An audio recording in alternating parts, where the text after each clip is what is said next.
Welcome back to Kevin Toll Reads, where today we're doing a deep dive character study of Sherlock Holmes. I've been looking forward to this.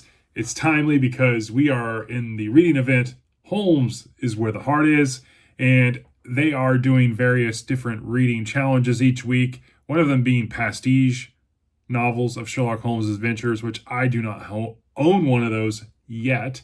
So I figured I would do a character deep dive of Sherlock Holmes. As in my regular character deep dives, I'm going to talk a little bit about origin stuff around the author and the character, who Sherlock Holmes is, dive into what I enjoy and what I think it's cool or fun facts, head over and talk about some of the supporting cast, what the reading order is, some of my favorites, and then give you my overall thoughts. So let's dive right in and talk about origin. So inspiration for Sherlock Holmes came to Conan Doyle at his time in Edinburgh University, where he worked under Dr. Joseph Bell, who was a surgeon. And Doyle said that Dr. Bell had an uncanny way of looking at the minute details and drawing conclusions from them, which sounds really familiar, doesn't it? Sir Arthur Conan Doyle published the first Sherlock Holmes tale, A Study in Scarlet, in 1887, but Holmes is said to become mainstream in 1891 when A Scandal in Bohemia was published in the Strand magazine. Holmes was actually going to be called Sherringford, not Sherlock. And that was actually in the original drafts, but obviously it was changed when it was published in 1887 in A Study of Scarlet. Sidney Paget was the actual illustrator who brought the character of Sherlock Holmes, the deerstalker hat, the pipe, everything together. It wasn't anything to do with Doyle. From 1887 to 1927 is when Doyle published 56 tales and 4 novels in the Sherlock Holmes universe. Since the silent era, there has been nearly 350 actors that have portrayed Sherlock Holmes on screen in some fashion. Most notably, Jeremy Brett and Basil Rathbone are 2 of the most iconic, I guess you could say, or argue. Doyle also credits Edgar Allan Poe for the origination of the detective story, not himself with Sherlock Holmes, because Poe created a detective story with his character C. Auguste Dupin. Interesting, I never knew that. So who is Sherlock Holmes? Well, he is said to be born around 1854 if you look at the tale The Last Bow, as the story describes him as nearly 60. And so people have done some kind of backwards math and put his birth age or birth year around 1854. Holmes was a consultant, often asked by individual parties, people, and sometimes the police to assist in mysteries and murders. Holmes' consulting room at the iconic 221B Baker Street in London was his place of preference, and it is where he did his scientific method. If you don't know about Holmes' scientific method, it is deduction, observation, handwriting analysis, forensic science, and profiling, which he credits to his beautiful deductions and cases. Holmes loved tobacco, morphine, and cocaine solutions, which, lo and behold, cocaine solutions and morphine were legal at the time of the writing of Sherlock Holmes. So, yeah, who knew? He also enjoyed getting the facts from the police or an individual party told to him as he reclined in his chair with his eyes closed, preferably smoking as well. Holmes had a brother named Mycroft, who is said to be even more eccentric and smarter than Holmes, but he's just lazy. His brother Mycroft was a civil servant and spent most of his time at the Diogenes Club, which was a gentleman's club. Most all of the tales of Sherlock Holmes are narrated from the POV of Dr. Watson, his friend, colleague, and biographer of sorts. So what are some cool facts that I enjoy or I uncovered about Holmes? Well, Holmes' consulting room at 221B Baker Street in London, at the time of the writing of Sherlock Holmes, that address did not exist. Today, obviously, it's a very iconic address in London. There is signage. You can actually write letters to it as well. I do not know the backstory of what they do with them, but I'm sure there's a process.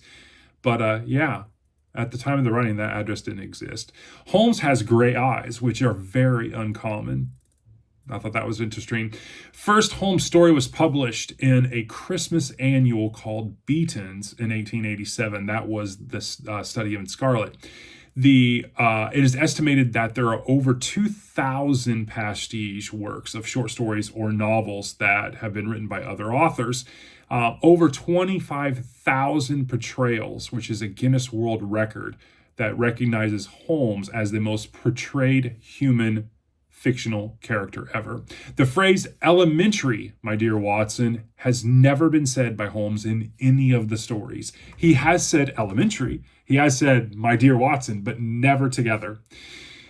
On May 22nd is International Sherlock Holmes Day. I didn't know that. When Doyle got tired of writing Sherlock Holmes, he wrote The Final Problem, one of the tales in Sherlock Holmes, and he kills Holmes. The infamous Rickenbach Falls with him and Professor Moriarty. It was met with outcry, and we're going to get into that. Doyle never wrote about Holmes in a deer stalker hat. Again, that came from Sidney Paget in his illustrations.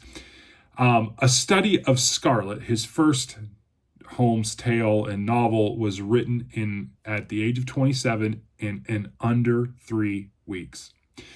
The Final Problem, which appeared in the Strand magazine in December of 1893, the Strand's reading public was so outraged by what they considered the premature death of Sherlock Holmes and their beloved character. Over 20,000 subscribers to the magazine called the Strand to revoke their membership or their subscriptions.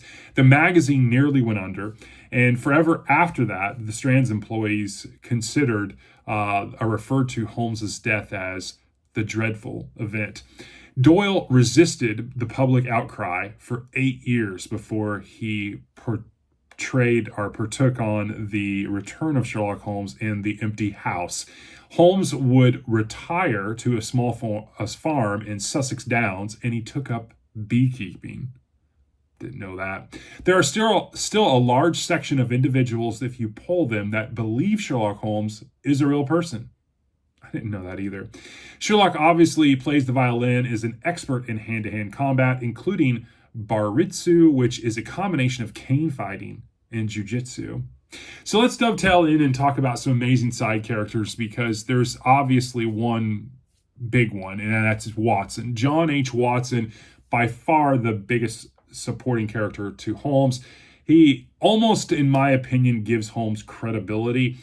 Some think that Watson is actually a portrayal of Doyle in his time in medical school and whatnot, that he wrote himself kind of into the stories in that way. But that has always been conjecture and has never been proven, to my knowledge, as fact or fiction. Watson worked for Holmes 17 out of the 23 years that Sherlock Holmes was consulting as a detective. Mrs. Hudson is the ever-present caretaker, care lady, a landlady that works for Sherlock Holmes. Irene Adler is the woman from A Scandal in Bohemia that put one over on Sherlock Holmes and definitely has a special place in his heart. Obviously, you have his arch nemesis, Professor James Moriarty, and then Colonel Moran, an infamous sniper who tries to kill Holmes on several occasions, and Holmes foils in The Empty House. So when it comes to where you should start reading Sherlock Holmes, there is a plethora of different opinion about this matter. I think the reading order should be as such. A Study in Scarlet, which is where you get your introduction to Sherlock Holmes, should be your starting place. However, I didn't start there. I think I've been pretty lucky, and I think I've proven you can start in other places, but most people will say A Study in Scarlet, where you're introduced to Holmes, is the best place to start. After that, The Sign of Four, then The Hound of the Baskervilles, and then you can go into The Adventures of Sherlock Holmes, which is many different tales, as well as the Memoirs of Sherlock Holmes, and then The Return of Sherlock Holmes. You definitely want to read The Final Problem, and then The Empty House in that particular order. And then his last bow and then the casebook of Sherlock Holmes is the pretty much majority of reading order. There may be different reading orders. If you are familiar or a regular when it comes to Sherlock Holmes, you have a different reading order, definitely drop me a comment below. I'm interested. There's always a lot of debate about that. Some of my favorites: The Hound of the Baskervilles, The Final Problem, The Empty House, in that order particularly, I thought were really, really good. The Speckled Band and A Scandal in Bohemia are some of my favorites. So overall, when it comes to Sherlock Holmes, I think he's a fascinating character. I just recently talked about the Sherlock Holmes tales in Let Me Know and about its relevance as a classic. I think it definitely stands the test of time. We're talking about stories written over 135 years ago, and I still think they're fascinating and enjoyable. The duo of Watson and Holmes is just very iconic and endearing. The bromance you have with Holmes and Watson, I think, is really, really interesting.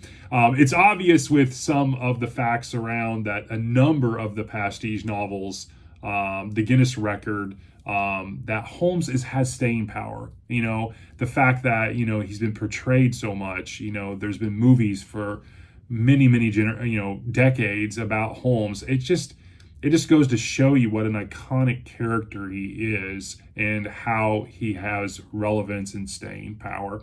I think that the really interesting thing that draws me into Doyle and is how he got tired of writing Holmes, and it was met by such vehement opposition that he waited years, but finally was like, I got to do it. And he comes back to that character. That in and of itself says how much of a great character Sherlock Holmes is. And I just really enjoy him. I can't wait to be able to say, hey, I've read all of the canon, I guess you could call it, of the 56 tales and 4 novels, and I'm making my way through them, and I'm going to continue to review them on the channel.